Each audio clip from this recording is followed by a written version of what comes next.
bon accueil à Okan. Grâce à la fibre, il est avec nous. Donc oui, les data centers, j'ai l'impression que ces temps-ci, tout le monde en parle, tout le monde veut le sien. Moi-même, je me mets sur les rangs si vous avez un conseil. Mais est-ce que c'est vraiment pertinent? Je ne sais pas. Surtout si on ajoute la dimension écologique à tout ça, on se dit, bon, peut-être qu'on aurait intérêt à utiliser ce qui existe. Et en même temps, on se dit, il y en a un peu marre d'avoir nos données chez les Américains, sur les serveurs Google, chez les Amazon, etc. Et donc, on souhaitait avoir votre retour pour essayer voilà, de commencer à y voir clair dans cette quadrature du cercle. Donc, Sébastien, vous êtes posé cette question de manière très opérationnelle au sein de votre collectivité. Vous vous êtes dit, j'ai des données, elles sont souveraines. Je ne vais pas les filer à n'importe qui, mais par contre, je les mets où? Est-ce que c'est à peu près proche de la réalité? C'est à peu près ça, et en plus on avait un gros problème, serpent de mer, c'est-à-dire depuis plusieurs années, nos X data centers étaient répartis sur le territoire et avaient pour la salle principale des pannes d'exploitation complètes depuis quelques heures. Donc il fallait absolument sortir de cette situation avec un passif, ça a été dit, qu'il fallait casser tout de suite, le plus rapidement possible. Avec nos élus, on s'est dit, nous avions une grande ambition sur tout ce qui était service numérique, on parle de 2014, auprès des citoyens notamment, et bien sûr on ne pouvait pas construire tout cela avec à la fois des supports de verre, on va dire comme ça, et ou tout externalisé. Donc le sujet, je ne l'aborderai pas, externalisation ou pas, il y a certains sujets on peut, d'autres un peu moins, notamment sur les messageries hautes, c'est très difficile de lutter. Par contre, à l'échelle du territoire, alors j'ai proposé quelques slides, mais c'est pas grave, il n'y a pas de slides, tant pis. Donc on s'était mis...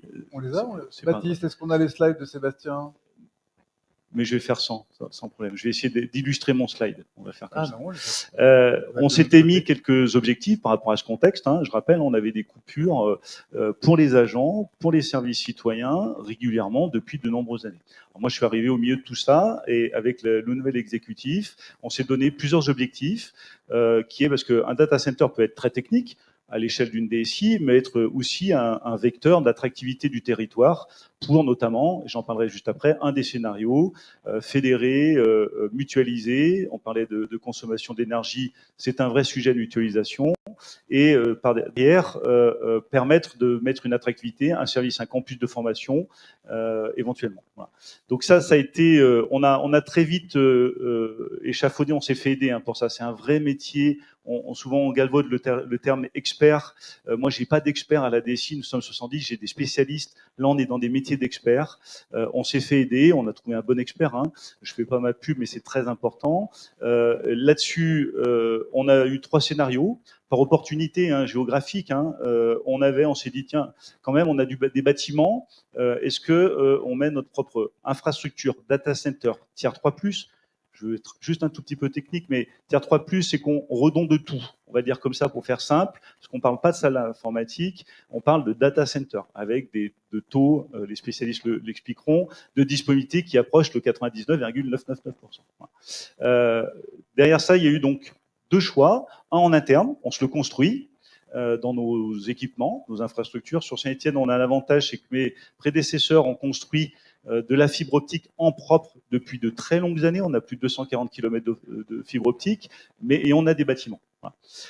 On a aussi regardé autour de nous. Alors, vous connaissez Casino qui fait un petit peu le jeu de la presse en ce moment, mais donc maison mère sur Saint-Étienne, qui avait un data center qu'il a appelé Nausicaa, qui devait à l'époque héberger l'ensemble des infrastructures de l'ensemble du groupe Casino. Ce fut pas le cas. Il y a plus de 2000 m² de tier 3+. Et puis, il y avait un autre projet très, très intéressant sur le papier à ce moment-là, qui était le projet Territoire Énergie, c'est-à-dire un campus de formation en réaménagement, une friche qui nous embête beaucoup sur Saint-Étienne, en entrée de ville, avec l'image de marque que ça peut comporter, et une salle d'hébergement avec tout un profil de formation associé à tout cet hébergement. Donc côté élu, je vais le dire comme ça, donc beaucoup moins technique, un projet ambitieux, intéressant et qui plaisait. Je vais faire très court. On a travaillé, ça se fait pas en quelques mois, ça se fait en quelques années, 2 années, on a étudié l'ensemble de ces scénarios, très précisément, avec force-faiblesse de chacun. On a étudié précisément les coûts de possession. C'est un conseil, hein, je le présente comme ça. Il faut étudier l'ensemble des coûts de possession, à savoir aussi la capacité à faire d'équipe. Parce que ces métiers-là sont des métiers d'experts. Je n'ai pas d'experts. Je rajoutais, si on voulait le faire en interne, d'avoir de la ressource spécialisée et qui est difficile, très difficile à recruter. Donc, ces différents choix ont permis, nous, je vais vous donner mon choix, hein, le choix qui a été fait, hein, c'est d'utiliser un hébergement existant avec une démarche qui est le data center de Casino, 2000 m². Hein, je ne sais pas si ça vous représente 2000 m² de salle serveur. C'est l'équivalent d'un supermarché ou... C'est l'équivalent d'un supermarché, c'est 4 stades de tennis.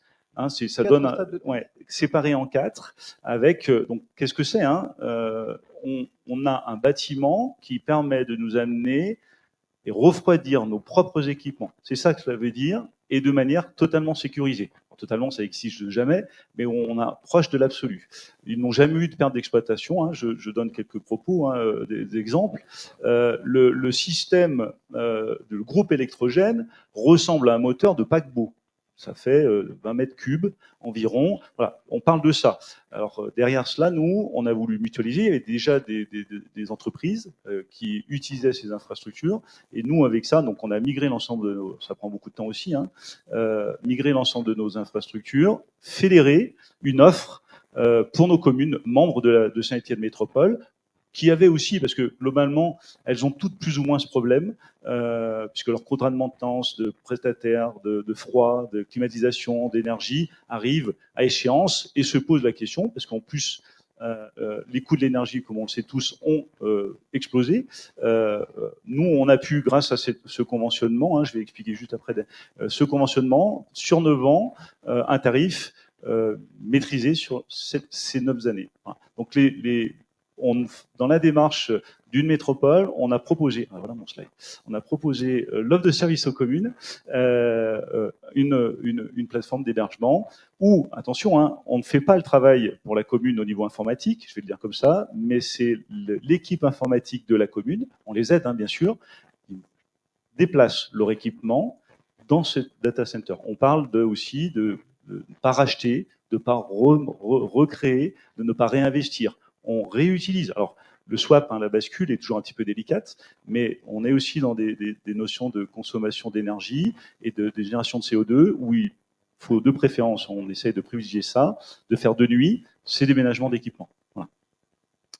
Juste aller un tout petit peu plus loin. Voilà. Juste en termes de voilà, le data center Nausicaa, vous le voyez, hein, on parle de vrai data center, ça ressemble à ça. Hein. Enfin, c'est important d'illustrer, hein, des couloirs froids. C'est pas comme je connais dans la métropole des mairies notamment ou des entreprises d'ailleurs où c'est une salle climatisée comme dans le tertiaire et d'un bureau. Hein. On parle pas de cela. Là, on peut jouer au curling dans les couloirs. Bon, alors c'est interdit, mais on peut au frais jouer au curling dans les couloirs. Voilà. Juste un point aussi pour contractualiser tout ça. C'est bien beau de dire dans une collectivité, j'aimerais, on a validé ce choix. Il faut mettre en concurrence. Normalement, évidemment. Donc, c'est le slide qui suit. Alors, l'étude financière, oui, j'en ai pas parlé. Hein. Un coût de possession, il faut travailler sur son coût de possession parce que chaque scénario peut être très alléchant sur le papier, mais financièrement peut être disruptif et non maîtrisé dans le temps. Et notamment cette fameuse contractualisation sur l'énergie, parce qu'on a des coûts d'énergie et de location de baies, hein, c'est très opérationnel, qui ont presque doublé à ma connaissance depuis quelques années, ce qui ne fut pas le cas. Alors peut-être que dans quelques années, lors du renouvellement du contrat, bien sûr, il y aura un tarif qui sera plus onéreux, mais c'est important aussi de maîtriser pour les collectivités sur plusieurs années. Voilà, le slide suivant, s'il vous plaît. Juste un focus sur la mise en concurrence. Hein. Nous avons les moyens, les outils pour trouver des solutions sans mise en concurrence ou avec mise en concurrence. Donc bien sûr, un marché de services. Alors, je vous passe les détails, hein, parce que en fonction de la non mise en concurrence, on ne peut pas avoir une totalité de services. Donc nous sommes passés par un bail immobilier de 8 ou 9 ans, on loue comme un bail immobilier, de la même façon, un équipement type data center Trade Plus. C'est important de savoir parce que c'est des sujets qu'il faut vraiment se pencher sur ce dossier-là pour savoir comment passer, puisque on avait aussi le choix, mais là on se revoyait dans plusieurs années, puisqu'il y avait une urgence de pérennité, de faire un appel d'offres nous-mêmes pour pouvoir construire son data center. Voilà. Donc, quelques points de vigilance. La conclusion, il n'y a pas le bon choix. Mon propos n'est pas là. Il est simplement, vous êtes dans un contexte de travail local. Je connais celui d'Annecy, par exemple. Ils n'ont pas de data center de proximité existant, public ou privé, peu importe, on va dire, dans un premier temps. Ils ont travaillé, parce que c'est derrière eux maintenant, sur la mise en place d'un data center mutualisé pour à l'échelle publique-privée. C'est donc cela que je voulais vous dire. Les coûts sont très très importants. Et l'autre point important de vigilance, c'est que mes équipes font de l'informatique, mais ne font pas de l'hébergement. C'est très différent. Ce sont des compétences très différentes. Merci beaucoup Sébastien Vallat. Donc c'est important d'avoir ce témoignage parce que effectivement c'est le vécu. Vous êtes posé l'ensemble des questions, la question de la souveraineté, la question du modèle économique, la question de la proximité. Et donc le choix que vous avez fait, bon, tout le monde peut pas forcément le faire. On n'a pas tous la proximité d'un acteur de ce type-là. On va, avant de donner la parole à Alexandre Durand et de dérouler sa présentation, je voudrais accueillir Okan Turedi. Okan, dites-nous un mot pour vérifier qu'on vous entend bien. Bonjour Sébastien, est-ce que vous On vous m'entendez? entend super bien, ça y est, on a réglé le volume parce qu'on vient d'en prendre plein les feuilles. Mais c'est pas de votre faute. Donc, vous, Okan, vous êtes le cofondateur et le directeur général de Nation Data Center. Vous avez entendu le témoignage de Sébastien Vallat. Qu'est-ce que ça vous évoque? Qu'est-ce que ça vous inspire? Ça m'évoque effectivement notre échange quotidien avec nos clients ou d'autres collectivités locales avec lesquelles nous échangeons, où ce modèle où on compare le coût de possession à long terme et d'exploitation du data center en pesant le pour et le contre à être propriétaire, et effectivement le quotidien de beaucoup d'acteurs aujourd'hui, avec une étape supplémentaire qui est vraiment devenu prégnant depuis les 24 derniers mois, c'est l'éco-responsabilité et la diminution de l'empreinte carbone des infrastructures numériques, qui est aujourd'hui dans les tableaux d'analyse sur le coût ratio financier, les SLA, mais aussi quelle est l'empreinte carbone du data center. Et ben, c'est devenu un critère de décision pour justement décider de déménager ou pas leurs infrastructures numériques. Et c'est pour ça que j'étais extrêmement rassuré et surtout, j'ai l'impression d'être dans mon quotidien à entendre le témoignage juste avant moi, et ça me confirme surtout la direction qu'on va prendre sur les prochains mois et même dans des appels d'offres que nous voyons actuellement, où la nécessité d'avoir un acteur souverain, local, éco-responsable sur toute la France est devenue de plus en plus prégnant, avec plusieurs motifs qui poussent à cette recherche-là, où on voit aujourd'hui des appels d'offres où on dit, voilà, le propriétaire du data center, des murs du data center, doit être sous contrôle de capitaux français. Et donc, c'est ça qu'on voit, parce que il y avait les gros acteurs qui étaient en place, et effectivement qui sont dans des conceptions du data center qui ont été réalisées avant l'augmentation drastique du coût de l'énergie, avant la prise vraiment forte de la conscience sur l'empreinte carbone, et qui ont subi de plein fouet l'augmentation de l'énergie. Et c'est cette chance qu'on a en tant qu'acteur naissant, challenger et plus petit que les leaders existants, à arriver avec des nouvelles réponses face à ces problèmes, où nos clients veulent aujourd'hui des solutions qui les rassurent sur le coût de l'énergie. Pas en faisant de la magie, mais en trouvant des solutions énergétiques qui vont être plus maîtrisables. Et on a un exemple qu'on fait actuellement à Val-de-Reuil, et c'est un cas qui est encore plus intéressant parce qu'on travaille main dans la main avec la mairie, qui a un projet de réseau de chaleur urbain auquel on va se connecter, où on adresse le problème énergétique du data center à travers 3 sources d'énergie.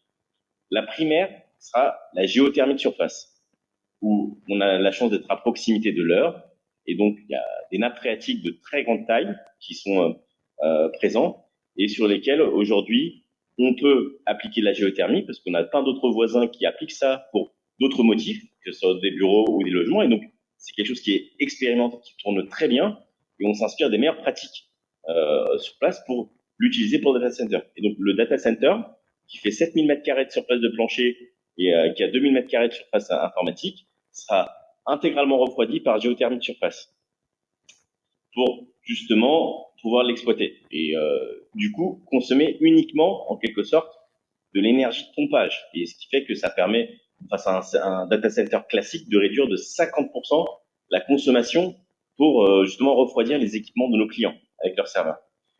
Et le deuxième aspect, c'est vraiment le réseau de chaleur urbain qui est actuellement en conception et qui va arriver dans les années qui arrivent, qu'on travaille en amont avec la mairie pour leur dire quel est le régime d'eau maximum qu'on peut injecter dans le réseau de chaleur, quels seraient justement les usages qu'ils pourraient faire de leur côté, pour qu'on dimensionne les choses. Parce que malheureusement, il y a eu quelques cas en France où cet échange n'a pas forcément été très coordonné, et des acteurs du data center se sont retrouvés dans une situation où ils doivent du coup, avec des pompes à chaleur, réchauffer l'eau qu'ils émettent, et donc utiliser de la chaleur pour chauffer et l'intégrer dans le réseau de chaleur. Et ce qui fait que c'est pas forcément la démarche la plus efficace pour décarboner cette industrie. Et donc, on va piloter tout au long de l'année le moment où les gens veulent beaucoup de chaleur, c'est l'hiver, parce que malheureusement l'été, ils en veulent un peu moins. Donc l'été, on sera sur géothermie de surface, et tout l'hiver, on rejette intégralement les 3 mégawatts de chaleur de réseau dans le réseau de chaleur, qui permet de, du coup, réchauffer en eau chaude sanitaire et en chauffage des logements sociaux et des bâtiments publics. Merci Okan. On connaissait le mix numérique, là c'est le mix énergétique autour des data centers. Alors, je suis avec Alexandre Durand, donc directeur général adjoint d'Infranum.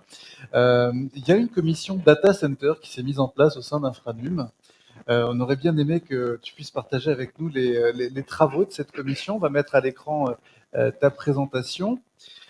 Donc, que sort-il pour l'instant de cette commission? Alors, merci Sébastien, merci pour cette invitation et merci aux courageux qui sont encore avec nous en cette fin de journée. Question pas forcément simple, en fait on fait un petit peu comme toi en Ruralytic, on se pose encore beaucoup de questions.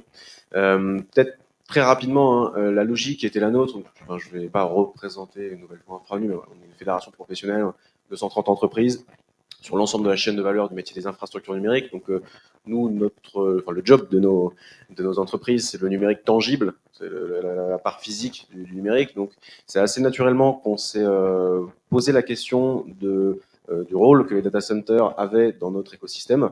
Il y a 3 ans, en 2020, on a publié un guide du data center de proximité, déjà, où on s'interrogeait, et c'est ce que disait Sébastien, il n'y a pas une solution, en fait. Il n'y a pas une seule façon de faire. Ce que Okan dit à l'instant, c'est également assez révélateur. Donc, on se posait déjà assez tôt cette question de comment agir, comment faire de la pédagogie, c'est très important, je pense, parce qu'on est dans un univers très, très technique. Et donc, ça nous est apparu assez naturel en début de cette année, de s'interroger sur comment structurer un peu plus durablement ces travaux au sein de la fédération. Donc ça passe par plusieurs choses. La première chose, c'est donc renforcer les actions de pédagogie sur ces thématiques-là, donc disons à destination grand public, élus, décideurs, etc. L'idée étant de partager des retours d'expérience, un petit peu comme on le fait aujourd'hui. C'est très, très, très important pour éclairer les décideurs. Le deuxième, c'est un peu interne aux acteurs privés, mais ça part de la conviction que le monde de la connectivité et le monde de l'hébergement ne sont pas étanches. Alors, ça a l'air d'être bête, dit comme ça, mais vous seriez surpris d'à quel point certains de ces acteurs parlent finalement assez peu et sont assez peu conscients des difficultés ou des enjeux de l'autre côté de la barrière. Et pourtant, c'est pas si loin. Donc il y a un vrai enjeu de mieux se connaître, de mieux comprendre ce qu'attend l'un quand il fait une offre de colocation, ce que peut proposer l'autre. Est-ce que l'opérateur d'infrastructure est un client comme les autres pour un data center? Oui, non, vous avez 2 heures. Moi aussi, je peux poser plein de questions. Donc c'est clairement sur ce type, voilà, je pourrais je pourrais développer longtemps. Le troisième point sur lequel on souhaite travailler un petit peu plus, c'est sur tous les enjeux d'innovation. Alors on en entend parler pas mal, tout ce qui est edge, etc. C'est des choses qu'on ne sait pas forcément toujours bien mesurer. Est-ce que c'est pour demain? Est-ce que c'est pour dans 5-10 ans? Il y a des tendances aussi, le data center, peut-être c'est important de le dire, mais c'est un marché mondial. Les innovations sont à l'échelle mondiale. Enfin, les acteurs, c'est souvent des acteurs mondiaux, ou en tout cas assez largement implantés. Donc il y a un vrai enjeu aussi de veille et de conserver, voilà, de rester à la pointe. Maintenant, si j'ai encore peut-être juste une minute sur les aspects environnementaux, je pense qu'il y a peut-être 2-3 éléments très, très rapidement. Premièrement, c'est des questions qu'on se pose, elles sont passionnantes, elles pourraient nous occuper encore longtemps. Je pense que en tout cas chez Infranium, on a la conviction que c'est difficile de dissocier l'analyse purement du data focus sur le data center de l'empreinte globale. C'est ce que disait président d'Infranium, Philippe Laurent tout à l'heure. Et donc c'est un petit peu notre logique, c'est d'essayer de à la fois, de proposer une vision un peu globale, un peu intégrée de l'impact du numérique sur l'environnement, mais également de ses forces, de ses propositions et de ce que le numérique peut apporter à la transition environnementale. Ça, c'est assez important. Deuxième chose, on parle énormément du data center, c'est vraiment au sens propre comme figurer la partie émergée de l'iceberg, de l'empreinte environnementale du numérique. On citait tout à l'heure pour les terminaux le chiffre de 80% en termes d'impact carbone, 5% pour les réseaux. Bon, moi, du coup, vous avez fait la soustraction, c'est l'ordre de grandeur, c'est de 15% d'après l'étude ADEME-ARCEP de 2020. Donc voilà, ça donne une échelle quand même, c'est important. Dernier point, mais je pense que Okan notamment ne me contredira pas, c'est de réaffirmer, s'il en était besoin, le fait que la préoccupation environnementale est depuis longtemps une préoccupation des acteurs du data center pour une raison assez simple, c'est que la consommation d'énergie est probablement le premier poste de coût d'un Oui, opérateur de ce type et qu'on n'a pas attendu cet hiver pour se poser la question de diminuer. Il y a même un indicateur pour ça, c'est le PUE. Et donc ce PUE, quand on regarde dans les 15, 10, même 20 dernières années, on voit qu'il y a une progression extrêmement forte. Donc voilà, donc les progrès sur l'efficacité énergétique des data centers, c'est des choses qui sont déjà assez anciennes. Et rien de mieux que des projets de mutualisation comme celui porté par la métropole de Saint-Étienne pour améliorer l'empreinte globale du numérique. Voilà, merci Sébastien. Merci Alexandre, merci Okan, merci Sébastien Vallat.